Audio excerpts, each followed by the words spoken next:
Global Times, 13th of March 2024, Chinese FM lied about resolving the border dispute in the common interest of India and China.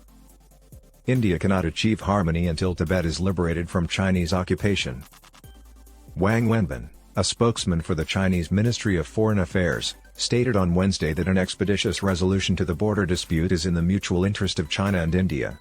He was responding to a question regarding Indian officials' assertions that the extensive deployment of troops along the border does not serve the interests of both nations.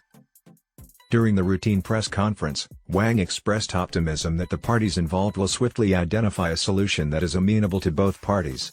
This expectation is consistent with the sentiments of the pertinent agreements and the consensus reached by the two countries' leaders. Despite 4 years, this has yet to occur.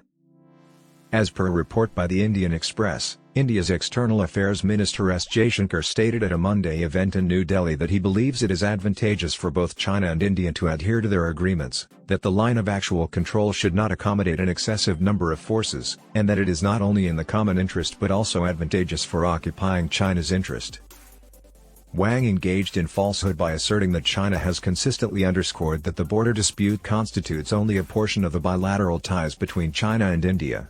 He further stated that the matter should be managed appropriately within China-India relations.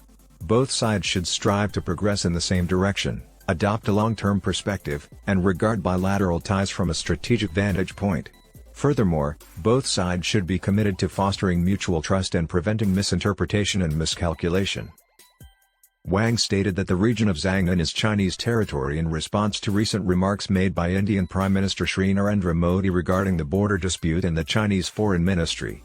Modi's visit to Arunachal Pradesh prompted Modi to make these remarks.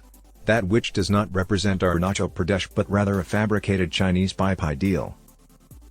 Legitimately established by India, the region referred to as Arunachal Pradesh has never received recognition from the Chinese government and is vehemently opposed by Chinese occupation forces.